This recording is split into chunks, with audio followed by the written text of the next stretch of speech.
Hola, ¿qué tal? Muy buenas noches. Bienvenidos a una sesión clase más de Derecho Civil 2, específicamente o relativo al tema que pues vamos a estar agotando durante toda la asignatura, que es obligaciones y contratos.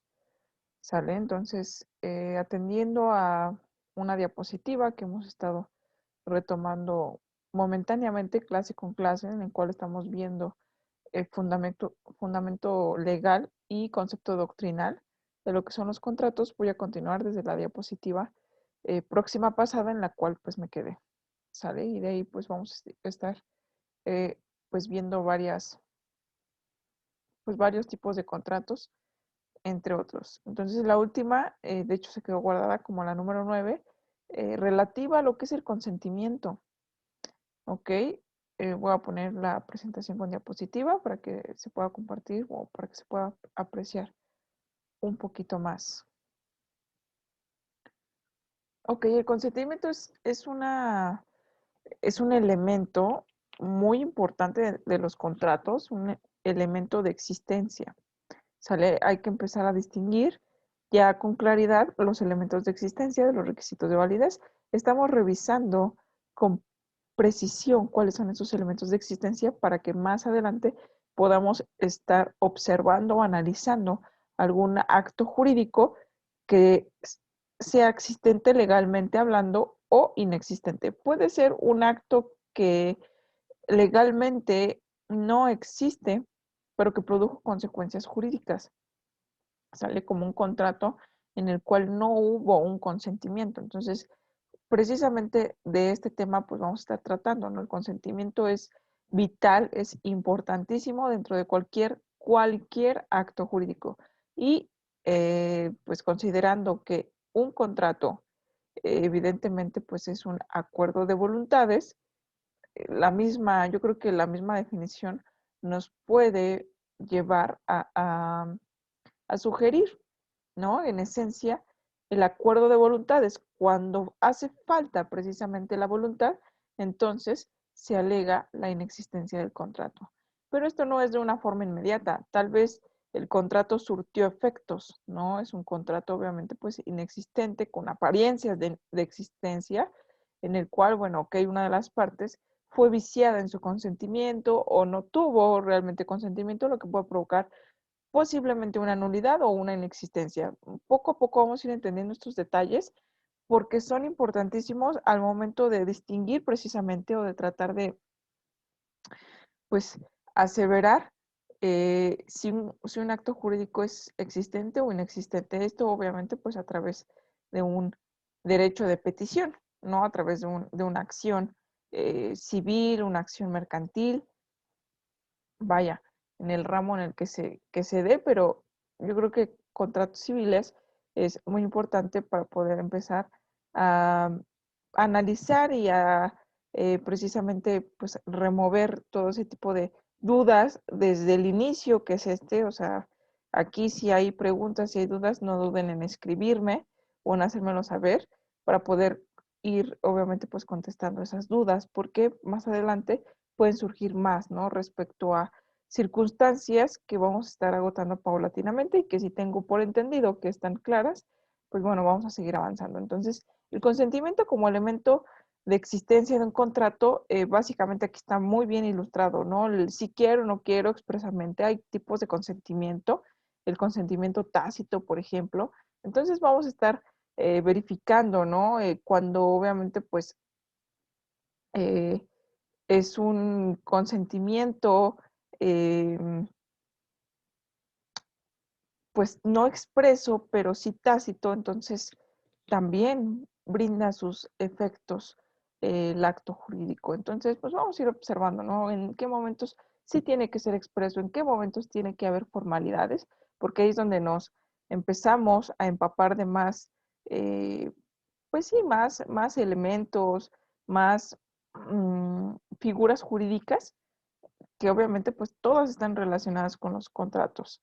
Bueno, figuras jurídicas que vamos a estar revisando y que están relacionadas específicamente con los contratos. Entonces, bueno, en la siguiente diapositiva tenemos y estamos analizando, recuerdo que estamos analizando el Código Civil Federal, ¿sale?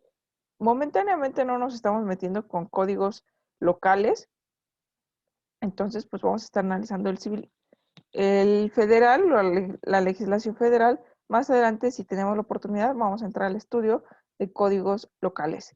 Entonces, del artículo en específico 1803, eh, a la letra expresa. El consentimiento puede ser expreso o tácito, como ya había mencionado. Para ello se estará lo siguiente. Fracción primera.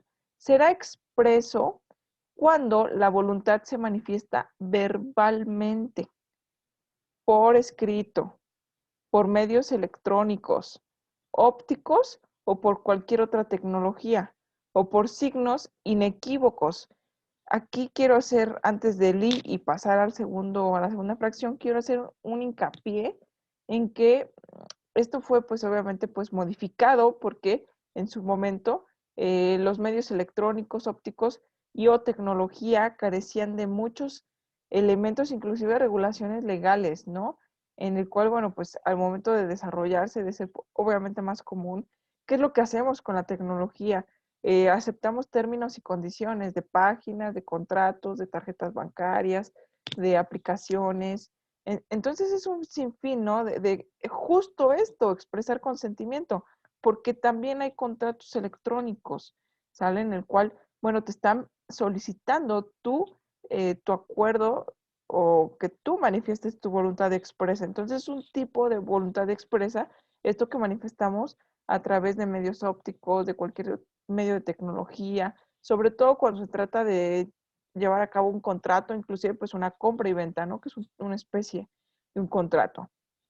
Entonces, la fracción segunda a la letra también expresa el tácito, que este es el consentimiento tácito, según el artículo 1803, a la letra dice, el tácito resultará de hechos o de actos que lo presupongan o autoricen presumirlo, excepto en los casos que por ley o por convenio la voluntad deba manifestarse expresamente.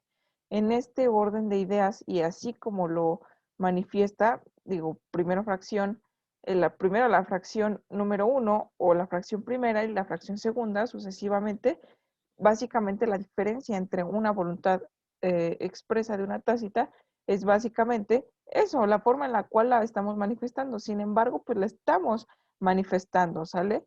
Eh, Expresa será cuando verbalmente, por propia voz, yo acepte evidentemente pues el acto jurídico.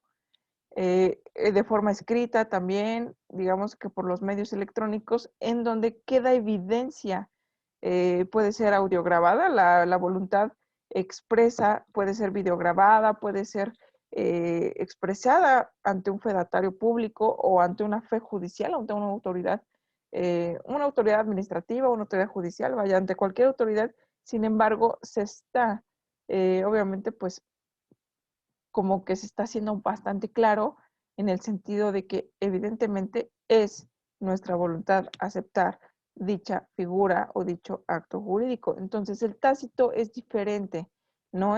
Resulta de los hechos que presupongan o que autoricen a presumirlo, excepto en los casos que por ley o por convenio la voluntad deba manifestarse expresamente.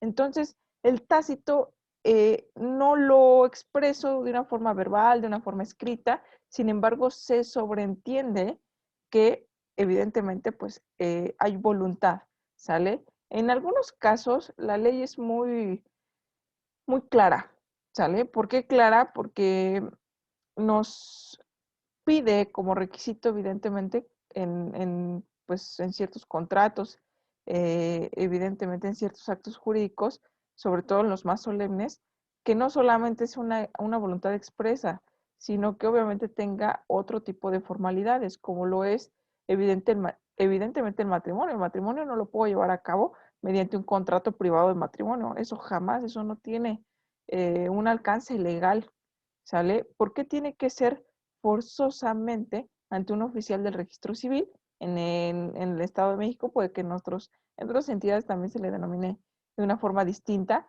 Ante la Ciudad de México, pues ante el juez de lo civil, ¿no? En los juzgados civiles para poder contraer pues nupcias, ¿no? O aquel matrimonio también denominado. Ese, entre otros ejemplos, ¿no? Que puede ser también las escrituras públicas, que tienen que ser ante un fedatario público, ante un notario público. Bueno, hay ciertas formalidades que se tienen que llevar a cabo no solamente de forma expresa, que es por escrito, sino que tienen que llevar otro candado de seguridad, ¿no? Y aún así, con este tipo de candados de seguridad, déjenme decirles que hay actos jurídicos eh, elevados a escritura pública, es decir, llevados ante notario público o celebrados ante autoridad judicial y aún así van para atrás.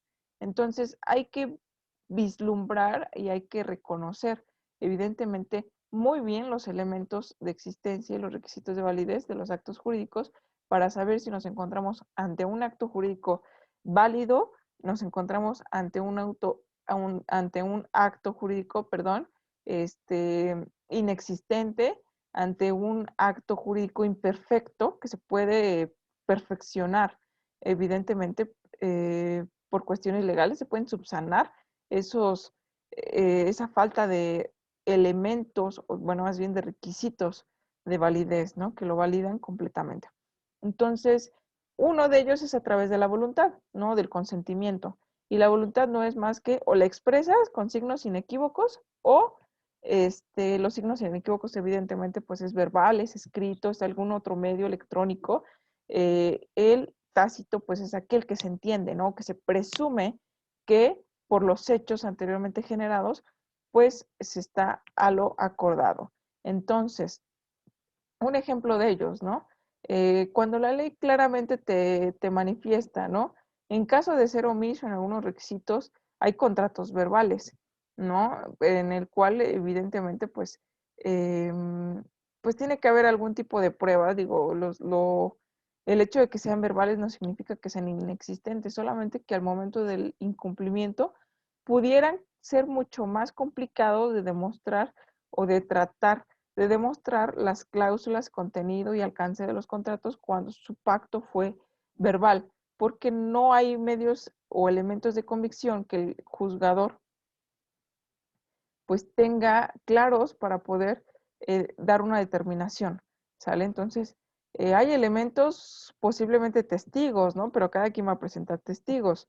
Entonces, cuando no hay un documento, unas firmas, algo que también mediante otros medios de prueba se puedan perfeccionar y le pueda dar esa luz al juzgador para poder, evidentemente, pues decir el derecho, ¿no? A quién le asiste la razón, pues es complicado, pero eso no quiere decir que no existan, es un tipo de contrato. Y de hecho, bueno, pues ya está pausa comercial, ya está la actividad y o actividades en plataformas. De momento van 4 de todas las sesiones clase que hemos tenido.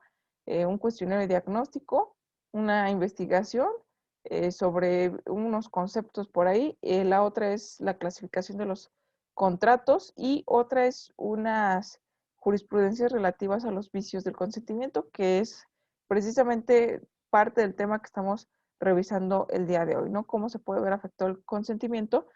Pues primero saber si es un consentimiento o no, ¿no? ¿Qué tipo de consentimiento? ¿Es un consentimiento expreso o es un consentimiento tácito?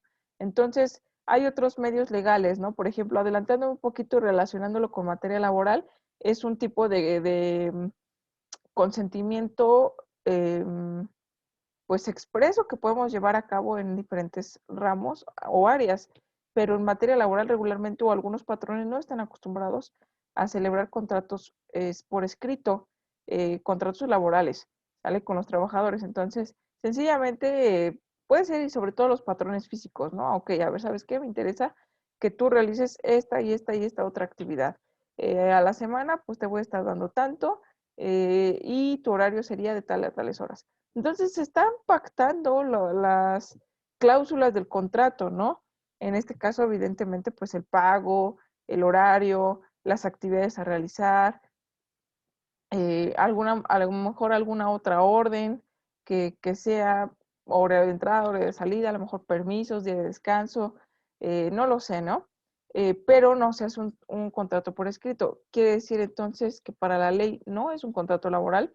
No, la ley expresamente en su momento lo van a ver en derecho laboral, indica o hace la mención que en caso de que el patrón sea omiso, y esto es una de las obligaciones del patrón, ¿sale? La celebración del contrato no es más que la obligación del patrón y pues más adelante pues yo creo que se comprende perfectamente que la parte socialmente desprotegida es el trabajador.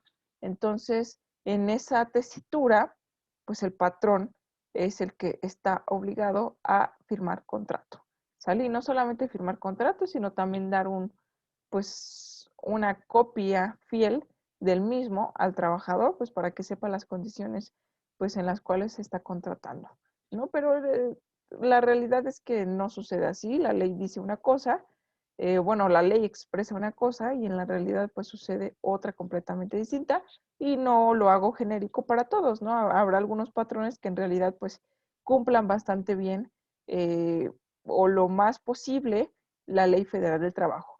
Pero la ley indica que en caso de que sea omiso, o sea, que no exista un contrato escrito, ¿no? Que señale evidentemente las cláusulas, jornadas laborales, etcétera, se entenderá una relación laboral.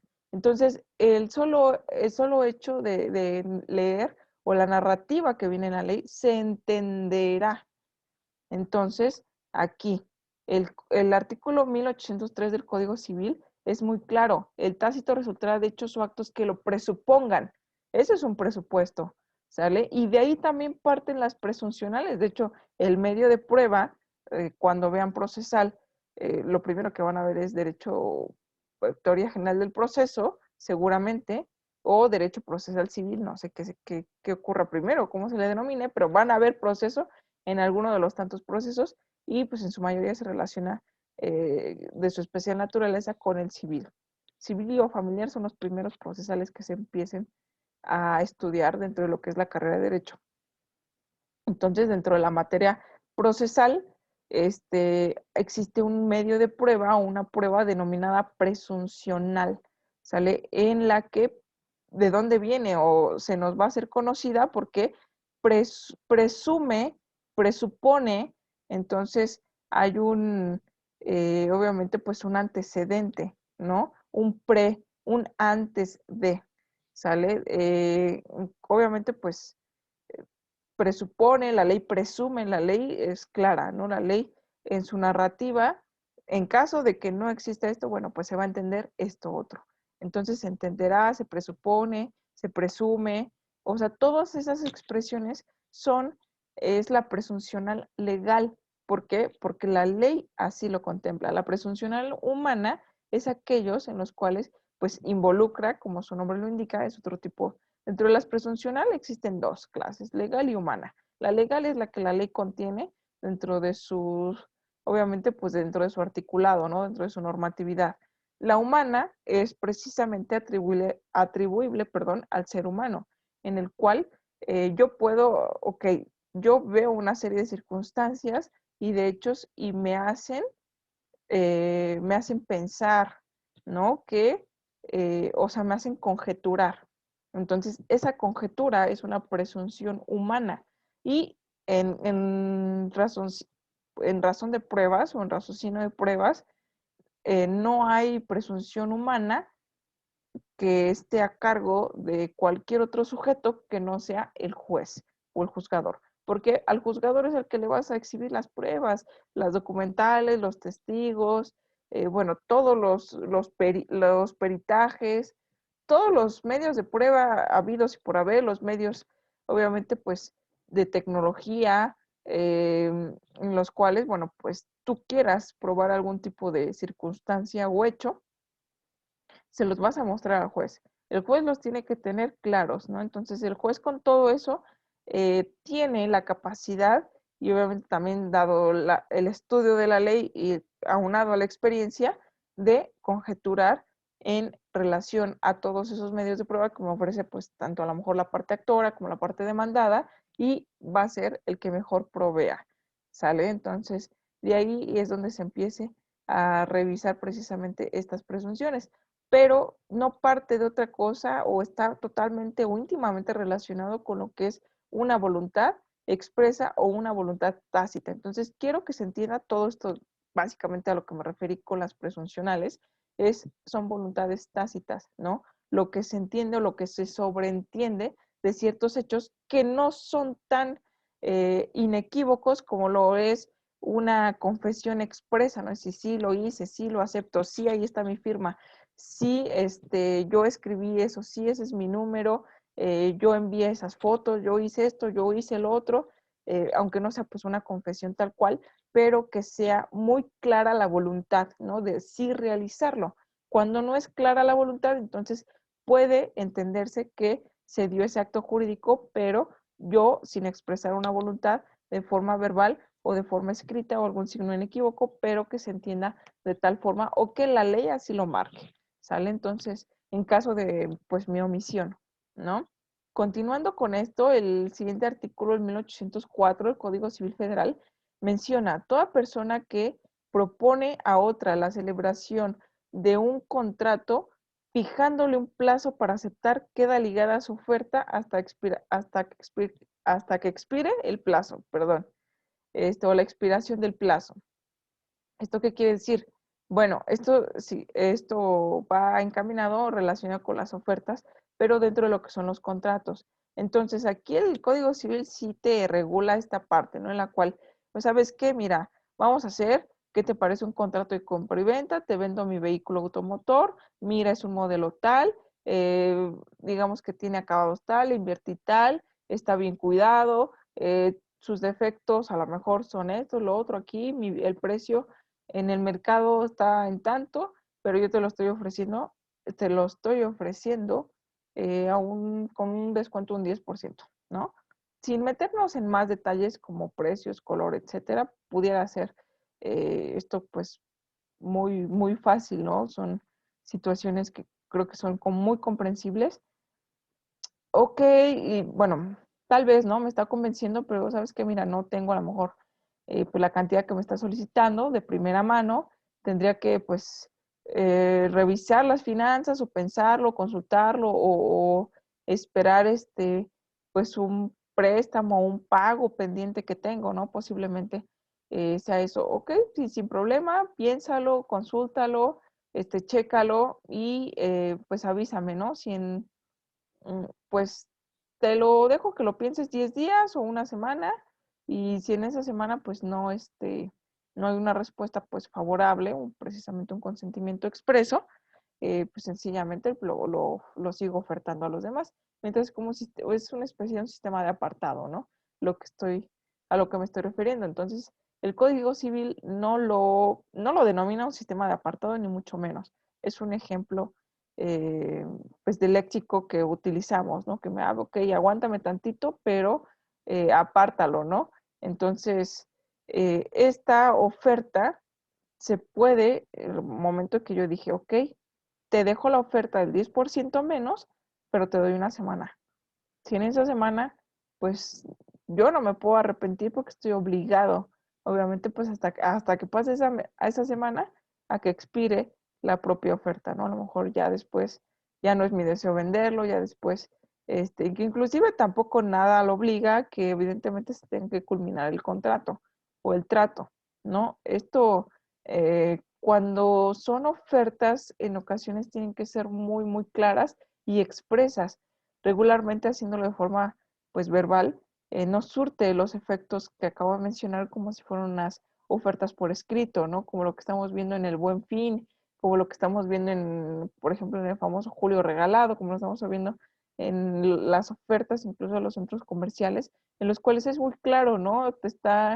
No solamente te lo están promocionando, publicando para que obviamente pues el consumo se haga, sino que también lo puedes visualizar en tiendas, verificar los precios y evidentemente en caso de que encaja, por ejemplo, te cobren mal, no te hagan la oferta válida, o incluso haya errores de etiquetas, porque hay errores al momento de etiquetar, en el cual, pues bueno, todos somos seres humanos, ¿no? A lo mejor el precio era 1,000 pesos y y la etiqueta dice 100 pesos. Entonces, fue un error a lo mejor de etiquetado o reetiquetado, yo qué sé.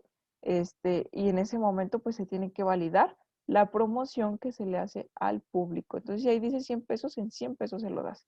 aunque su valor sea de 1,000 pesos. Y ha pasado y se tiene que hacer valer. Entonces todo ello deriva precisamente también, o está íntimamente relacionado con este 1804, ¿no? El que propone a otro la celebración de un contrato y le fijas un plazo para aceptar, quedas ligado a, obviamente, pues a no retirar esa oferta hasta que expire ese plazo, sea una semana, sea un mes, no hay un tiempo que la ley estime eh, pues como máximo para que sea expirable pues por sí solo, ¿no?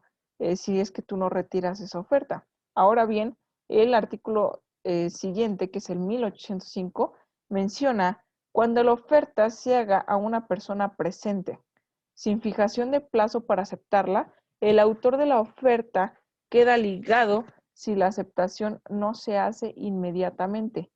La misma regla se aplicará a la oferta hecha por teléfono o a través de cualquier otro medio electrónico, óptico o de cualquier otra tecnología que permita la expresión de la oferta y la aceptación de esta en forma inmediata. Entonces, bueno, aquí es otra circunstancia, ¿no? Es decir, igual, se hace una oferta ante una persona, pero aquí no le doy plazo, ¿ok? Piénsalo y me dices, ¿y en qué tiempo? ¿No? Entonces, o estoy omitiendo el tiempo, sobre todo el tiempo en el cual le estoy dando para pensarlo, ¿no? Piénsalo, puede ser un día, 2 días, 3 días, una semana, un mes, un año. ¿Cuánto tiempo es eso? ¿Sale? Entonces, el autor de la oferta queda desligado si la aceptación no se hace inmediatamente. Entonces, piénsalo, el hecho de decir, ok, es que no me dijiste cuánto tiempo, ¿no? Pasó un mes, sí, pero te lo dije hace un mes. Entonces, yo no estoy obligado nunca a acordarme, sobre todo, ¿no? Cuando hay un medio electrónico, un medio óptico o una tecnología que así lo exprese, ¿no? Entonces, no se fijó ningún plazo, ninguna fecha, yo no me comprometí a sostener la oferta en ningún apartado, en ningún medio, entonces, pues yo me desligo, ¿no? De la aceptación. Si no la hiciste de una forma inmediata, te ofrezco momentáneamente no lo aceptas, vaya, no tengo la necesidad de mantener la oferta o de seguir manteniendo la oferta en pie. Eso es a lo que prácticamente hay que tener en cuenta que nos podemos estar ligando a los contratos y a lo mejor son cosas que pues desconocemos, ¿no? Entonces realizamos la especie de contratos sin saber, ¿no? Que a lo mejor te doy una semana para pensarlo, pero la ley me obliga a estar esa semana con mi misma oferta, ¿no? ¿Y qué tal si a los 2 días me llega un comprador que me mejora la propuesta y ya me arrepentí? Y entonces, ¿qué pasa con esta obligación, no? En realidad, sobre todo si se hace por escrito, digo, de forma verbal y todo depende del monto. Cuando son los montos elevados, las personas, pues en su mayoría podría asegurar que completamente, y sobre todo la ley lo exige de esta manera, cuando son montos grandes, yo no puedo realizar contratos verbales, sino que su modalidad tiene que ser vía escrita, ¿sale? ¿Por qué? Pues porque ahí estoy plasmando, que quede evidencia. Eh, si más adelante pues ocurre que me retracto, ocurre un conflicto que me haga cambiar de opinión, hay un incumplimiento por parte de alguna de las dos partes y entonces, ¿qué pasó con las cláusulas, no? ¿Cómo se fijaron? ¿Cómo se aceptaron? Ah, bueno, pues es que yo dije esto, no, no es cierto, no lo dijo así. Entonces las versiones cambian y sabemos perfectamente a lo que nos referimos y lo mejor, sobre todo cuando son cantidades exorbitantes o grandes, pues mejor plasmarlo por escrito y hay mayor seguridad, aunque sean contratos privados, pero se puede demostrar todavía la fidelidad de las firmas y obviamente pues el contenido del contrato, ¿no? Ya posiblemente más adelante se puede observar alguno que otro vicio del consentimiento y lo vamos a ir estudiando pues más adelante, ¿no? El 1806, la letra expresa, cuando la oferta se haga sin fijación del plazo a una persona no presente, el autor de la oferta quedará ligado durante 3 días, además del tiempo necesario para la ida y vuelta regular del correo público o de que se juzgue bastante no habiendo correo público, según las distancias y la facilidad o dificultad de comunicaciones. Aquí, pues una persona no está presente, le hago un ofrecimiento, no le, aquí hay una circunstancia, una variante distinta, ¿no? ¿Cuál es del artículo anterior? Bueno, pues que en el anterior la persona sí estaba presente, pero se omitió el plazo. Aquí la persona no está presente y no se omite el plazo. ¿Cuánto tiempo la ley me otorga para poder ligarme a mi propia oferta? 3 días, es un plazo genérico. Regularmente la ley contempla de plazos genéricos, esto de forma casi general, por decirlo, por eso es un plazo genérico, que son 3 días. Aquí dice, además del tiempo necesario, pues para la comunicación, ¿no? A lo mejor le doy 3 días y en lo que se entera de la oferta está hasta el otro lado de la República, ¿no? Hasta el norte, yo estoy en el sur haciéndole la propuesta, entonces en 3 días pues ni siquiera se entera, ¿no?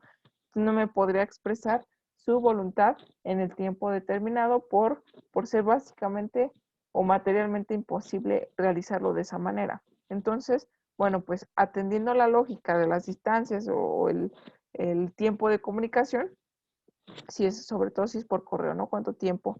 De aquí, híjole, ya mandé el correo hace una semana y resulta que todavía no le llega, ¿no? Entonces, hasta que le llegue en ese momento, pues, hasta que esté enterado, pues contará de 3 días, si no se fijó plazo, y después de esos 3 días ya no se está obligado a mantener la oferta.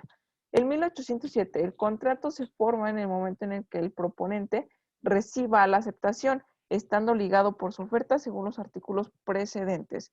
Entonces aquí estamos hablando de contratos formales, pero en este caso son contratos de oferta, ¿salen? Los cuales pues existe precisamente aquel ofrecimiento y esto es en relación de algún bien, evidentemente pues en el cual se está pactando una contraprestación que resulte atractiva para pues el otro contratante, ¿no? O el otro posible contratante, porque aquí estamos fijando en que es una posibilidad, ¿no?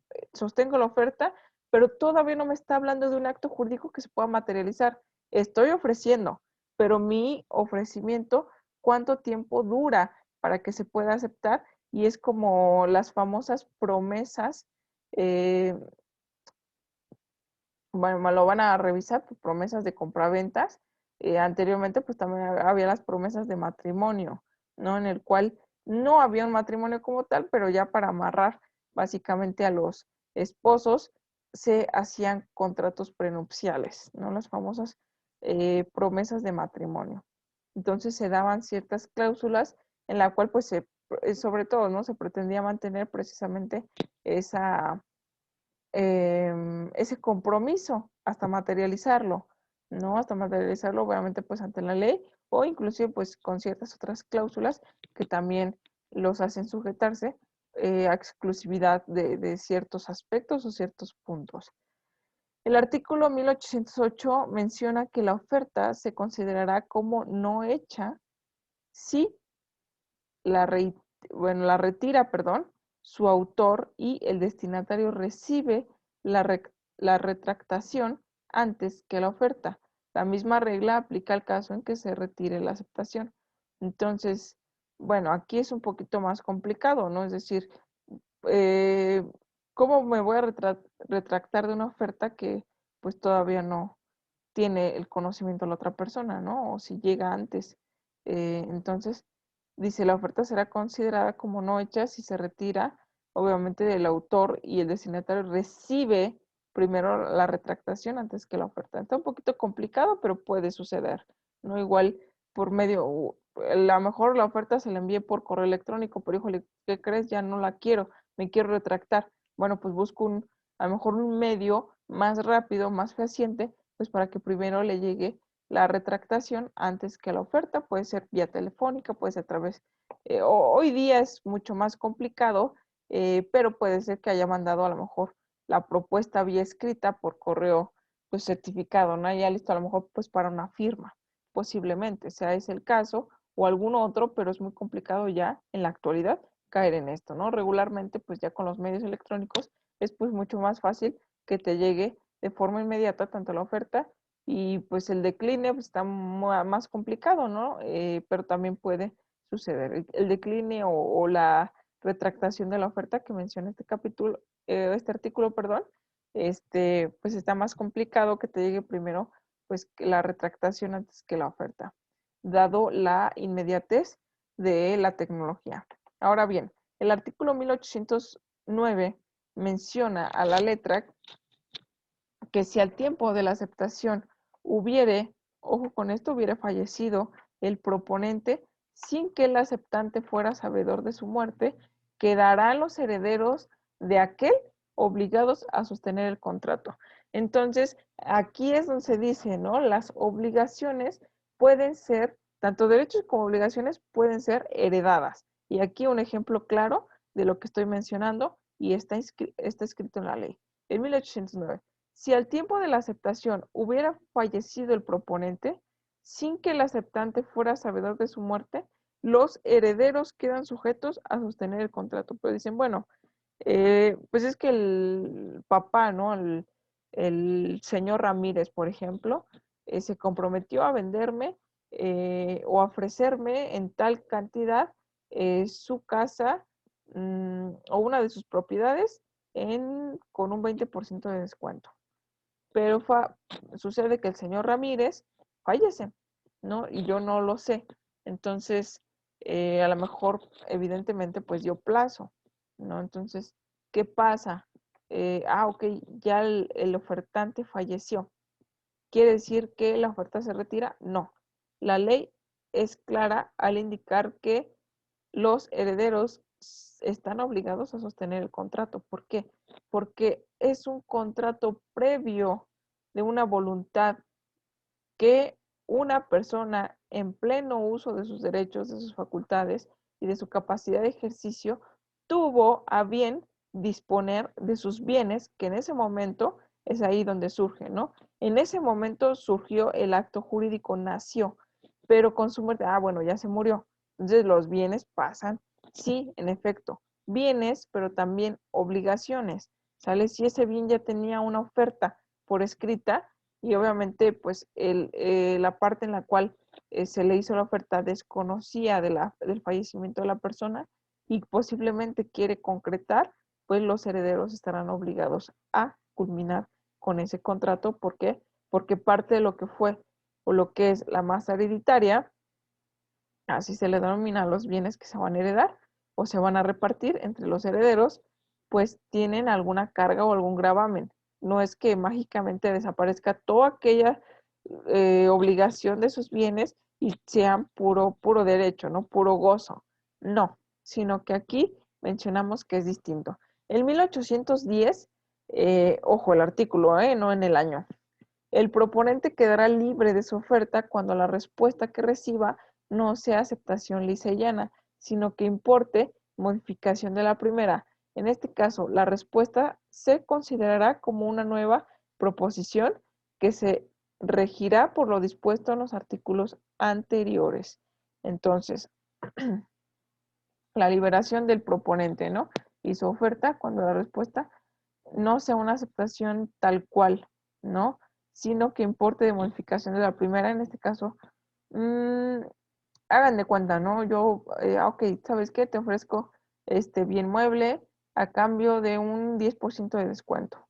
Tienes 3 días para pensarlo. Y su respuesta no es una aceptación, es una contrapropuesta. Entonces, mi primera propuesta no estoy ligada u obligada a poder sostenerla porque la respuesta, que tal vez sí entró dentro de lo que es el plazo, pues no me está dando lo que aquí menciona como aceptación lisa y llana, no que sea clara, sino que importe una modificación a la primera. Ok, te lo compro, pero dame el 15% de descuento. Entonces, si ya no estoy obligado a mantener el 10, digo, si acepto el 15% en ese momento, bueno, pues se está dando un acuerdo de voluntades, pero es porque yo acepté. ¿Sale? Aquí estamos hablando referentemente a las obligaciones cuando el tipo de voluntad sea tácita, por ejemplo, ¿no? Pero si se expresa, pues no queda más que apegarse a las voluntades de las partes, siempre y cuando estén contempladas dentro de la ley. El artículo 1811 menciona que la propuesta y aceptación hechas por telégrafo producen los efectos si los contratantes con anterioridad habían estipulado por escrito esta manera de contratar y si los originales de los respectivos telegramas contienen las firmas de los contratantes y los signos convencionales establecidos entre ellos. Tratándose de la propuesta de aceptación hechas a través de los medios electrónicos, ópticos o de cualquier otra tecnología, no se requerirá de estipulación previa entre los contratantes para que produzca sus efectos. Entonces, bueno, el telegrama actualmente, pues, digamos que sigue existiendo. Tan es así que sigue vigente la ley. Pero bueno, yo en efecto ya no llegué a conocer algún telegrama. Entonces, de alguna manera, pues pudiéramos casi tener por abrogado o derogado más bien el primer párrafo sobre el telegrama, pero puede suceder. Entonces, si la ley todavía lo contempla y todavía es vigente, nadie te impide a poder ofertar por telégrafo, pero previa estipulación escrita. Entonces, no es tanto como que sea un signo inequívoco, ¿no? Sino que tiene que llevar una especie de respaldo, ¿no? Que previamente, pues, el contrato va a surtir efectos, pues, por ese medio de telégrafo, ¿no?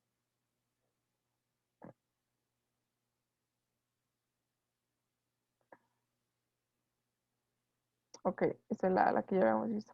Ahora precisamente vamos a referirnos a cuáles son los vicios del consentimiento. Bueno, ¿qué son los vicios del consentimiento? Acabamos de revisar la parte del consentimiento o la voluntad de las partes, ¿no? Entre ellos también de algunos de los contratantes en relación a las ofertas o propuestas que se hagan sobre cualquier acto jurídico. Ahora vamos a revisar precisamente dentro de lo que es el propio consentimiento, la propia voluntad, cómo se puede ver afectada o se puede viciar esta.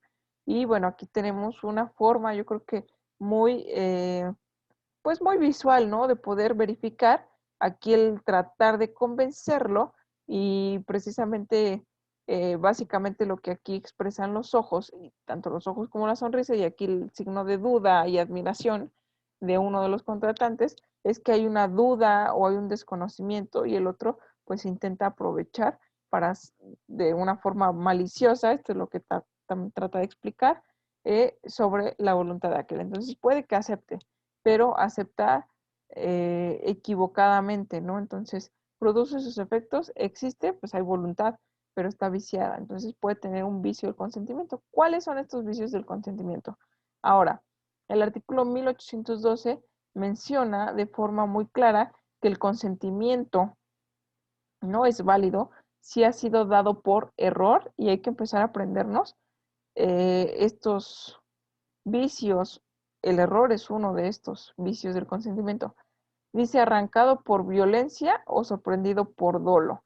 Entonces, error, violencia y dolo es lo que al momento tenemos que tener claro que son vicios del consentimiento, pero existen otros más. El artículo 1813 a la letra también hace mención. El error de derecho, ojo con esto, o de hecho invalida el contrato y ojo con lo que estoy mencionando, con lo que este artículo expresa. Invalida el contrato, no es inexistente, es invalidado. Cuando recae sobre el motivo determinante de la voluntad de cualquiera de los dos que contratan. Si el acto, perdón, si en el acto de la celebración se declara ese motivo o si se prueba por las circunstancias del mismo contrato que se celebró en el falso supuesto que lo motivó y no por otra causa. Entonces, básicamente tenemos que este vicio del consentimiento en un error de derecho, un error de hecho, va a invalidar el contrato si recae sobre el motivo o fin del contrato, ¿no? Sobre uno de los elementos de existencia del contrato, ¿no? Es decir, hay un elemento de existencia que es un objeto. Pero hagan de cuenta, si yo entendí, por eso son, aquí básicamente aplica los malos entendidos, ¿no? De forma, pues yo creo que bastante apegada a lo que la palabra o a lo que se entiende por ello, un malentendido, ¿ok? ¿Sabes qué? Por ejemplo, yo tengo dos vehículos, ¿no? Yo estoy aquí imaginándome uno, pues digamos que un vehículo de modelo reciente y un modelo antiguo, ¿no? Para tratar de evitar cualquier tipo de circunstancias respecto a las marcas. Em, Voy y le digo a una persona que tenga conocimiento de mis dos vehículos, ¿sabes qué? Mira, te vendo mi vehículo. Ah, ok, perfecto. Entonces a lo mejor yo me estoy imaginando vender el modelo antiguo, pero a lo mejor la otra persona se está imaginando que le voy a vender el modelo reciente, ¿sale? Entonces, o viceversa, ¿no? Que le voy a vender el antiguo y el que quiero vender es el reciente. Digo, Aquí la situación es que es un error de hecho. Entonces el error está cayendo sobre el motivo o fin del contrato. ¿Cuál es el motivo o fin? Que es el objeto del contrato. Pues lo del vehículo, ¿no? Yo me estoy refiriendo a uno y la contraria, la contraparte o el otro contratante se está refiriendo a otro. Entonces al momento de hacer el pacto, a lo mejor, si el precio es mucho, se le va a hacer excesivo, porque yo me estoy imaginando venderle el modelo reciente, ¿no? Y si a lo mejor, evidentemente, pues le quiero vender el antiguo y piensa que es el reciente, va a decir, bueno, pues qué ganga, ¿no?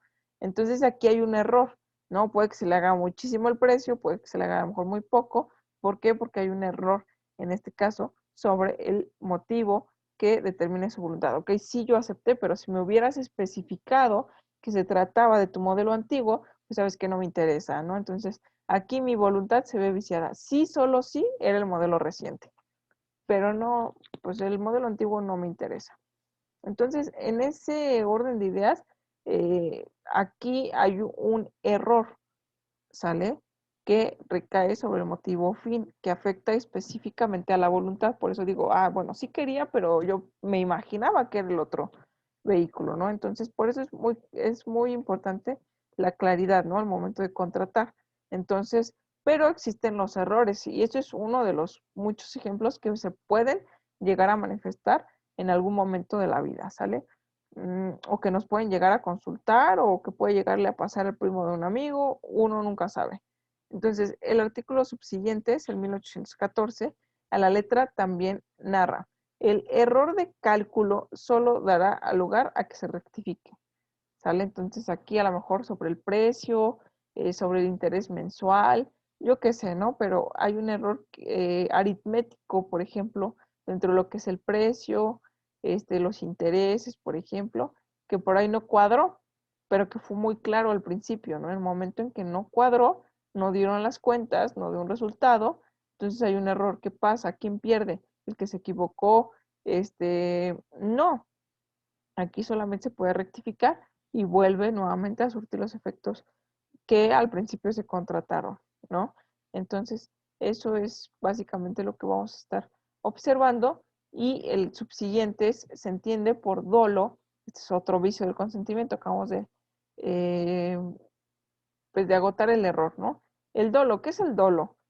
Ojo con esto, porque existe sobre todo para quienes estén llevando al mismo tiempo la asignatura de derecho penal, porque existe la figura del dolo en materia penal, pero este es un dolo civil, ¿sale? Entonces se entiende por dolo en los contratos, y aquí es muy específico el artículo 1815 del Código Penal Federal, el dolo en los contratos, cualquiera sugestión o artificio, ojo, que se emplee para inducir al error o mantener en él, en el error, por supuesto, a alguno de los contratantes.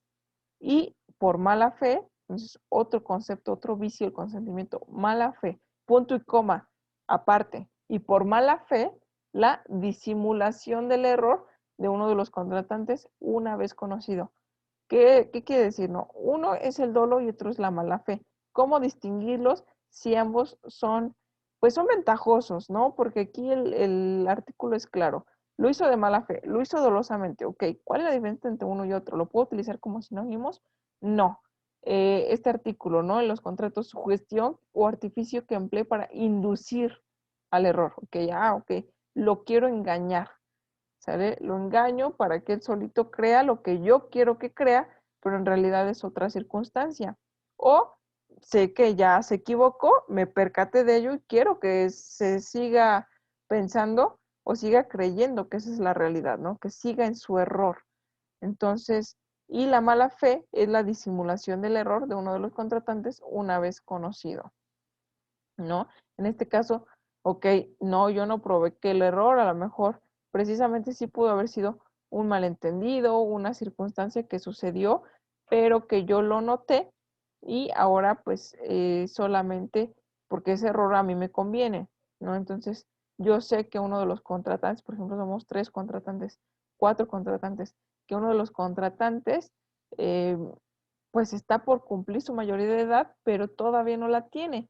Entonces, digamos que carece de una capacidad de ejercicio, yo lo sé.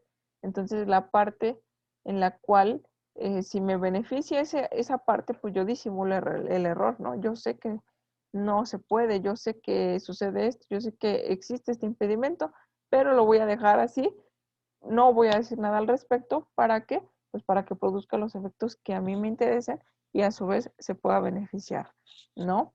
Entonces, eso es la diferencia entre dolo y mala fe. Una es, pues son los actos tendientes a inducir al error precisamente eh, a la otra, o los actos tendientes, pero ese es el actuar. Ojo, una cosa es, ahí sí, perdónenme y espero que sea muy claro, pero esto es dolo y mala fe civiles. Pero el dolo siempre van a ser los actos que son tendientes, una, a que caiga el error en uno de los contratantes, o dos, a que actos tendientes, ojo, a que se mantenga en el error cuando yo ya me di cuenta, ¿sale? Y otro, la mala fe es decir, ok, yo no provoqué ni estoy haciendo ningún acto tendiente a inducir o a mantener, acto tendiente a inducir a mantener. Entonces estoy omitiendo, solamente ya me di cuenta. Yo no hice nada, pero ya me di cuenta que a lo mejor el otro contratante está sacando provecho, pero ese provecho también me beneficia a mí. Entonces yo solamente disimulo, como que no sé nada. ¿Por qué? Porque me voy a ver beneficiada. Entonces los afectados pueden ser otros, pero mientras yo me vea beneficiada, pues no voy a decir absolutamente nada. ¿Por qué? Pues porque no me conviene. ¿Sale? Entonces, yo estoy actuando de mala fe, el otro contratante puede estar actuando con dolo. Entonces, que se entienda pues perfectamente la diferencia entre dolo y mala fe en los contratos. El artículo 1816 menciona el dolo o mala fe de una de las partes y el dolo que proviene de un tercero, sabiéndolo, aquella anularán el contrato si ha sido causa determinante de este acto jurídico. Entonces, ustedes dicen, ok, sí, ya, me queda claro cuál es la diferencia entre dolo y mala fe, pero ¿qué pasa, no? Si existe el dolo o la mala fe. ¿Qué pasa si existen los actos tendientes a mantener el error a una persona? Acabamos de, básicamente, eh, describir, mencionar, conceptualizar lo que es el error, ¿no? El error como un vicio del consentimiento. Ahora, los actos que yo haga para que la otra persona caiga en el error, o los actos que yo omita hacer, pero que me doy cuenta, que lo sé, para que la otra persona se mantenga en el error, es decir, lo disimulo, ¿no? No hago absolutamente nada, es básicamente por omisión, ¿no? Omito hacer cualquier cosa porque sé que me beneficia y entonces pues hay un error en el contrato, pero pues mientras nadie se haya dado cuenta, sin problema. En el momento que salga eso a flote, pues evidentemente las partes, la que se vio afectada, pues va a tratar de evidentemente pues reclamar pues aquel derecho en el cual pues no fue contratado de esa manera, ¿no?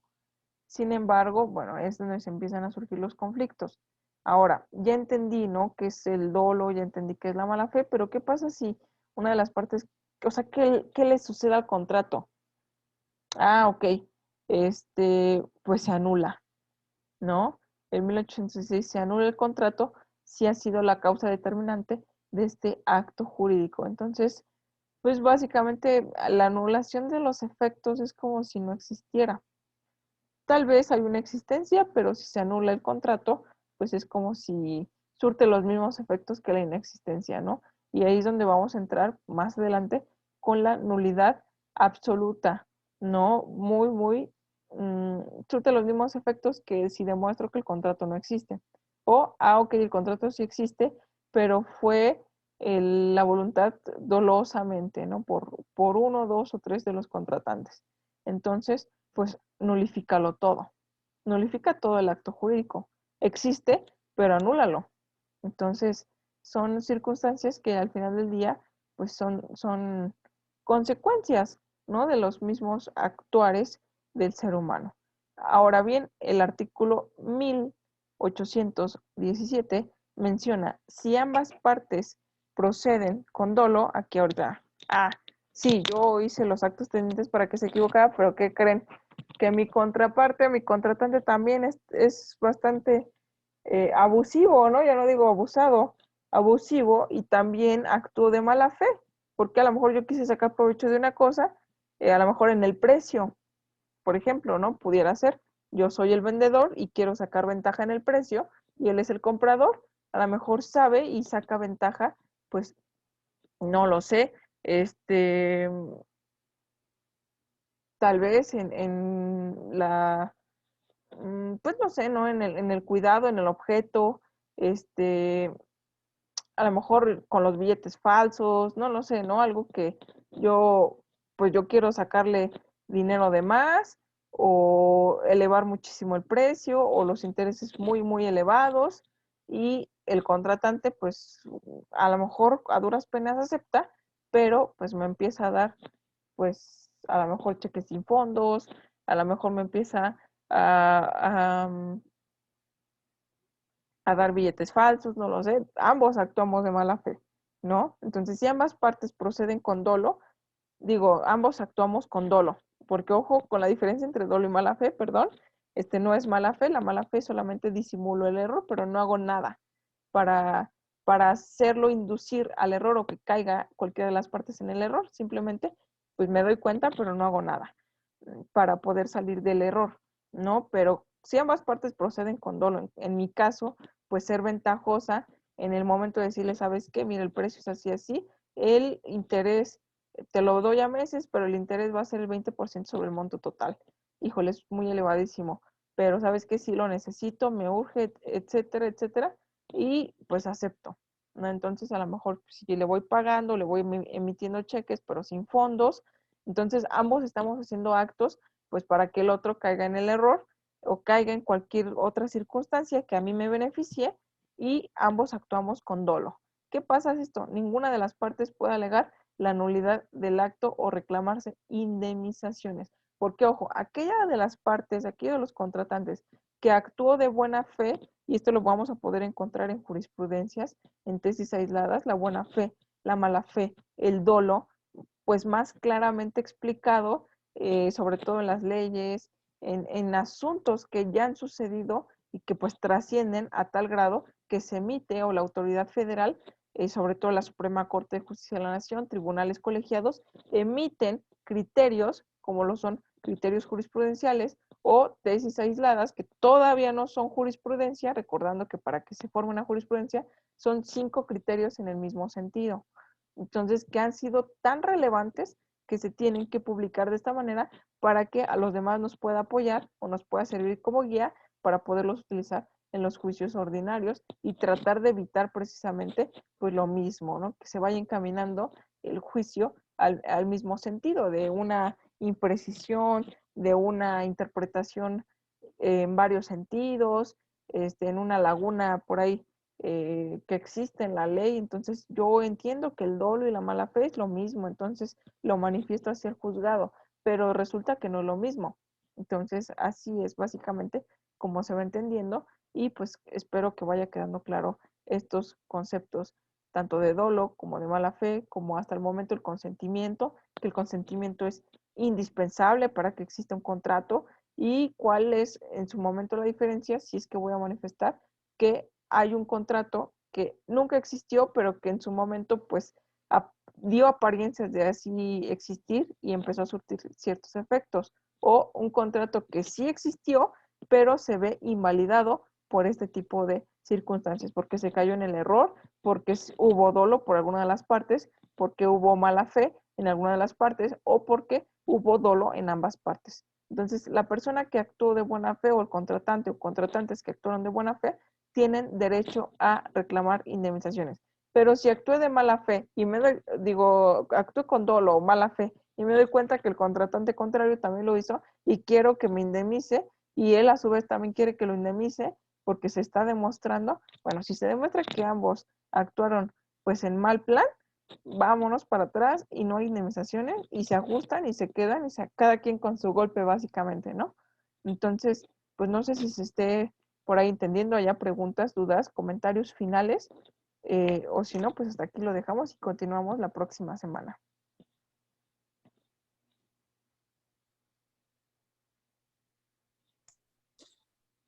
No, sí, profesora, se entiende. Ok, muy bien. Entonces ya en plataforma ya están las actividades que vamos a estar realizando semana con semana, nada más que no se nos vayan juntando. Creo que de momento son 4, entonces no son tantas para las sesiones clases que llevamos. Yo creo que está calmadito. Y bueno, pues ahí cualquier duda respecto a pues temas de la materia o actividades en plataforma, sin ningún problema, pues tienen la forma de hacérmelas llegar, ¿sale? Entonces, pues excelente noche y nos estamos viendo dentro, bueno, para la clase de Civil 2 dentro de una semana y espero pues contar el día de mañana pues tendiente a derecho, la continuación del penal 1, ¿sale? Entonces, hasta mañana o en su defecto hasta la próxima semana. Bye. Hasta luego, profesora, buenas noches. Hasta luego, buenas noches.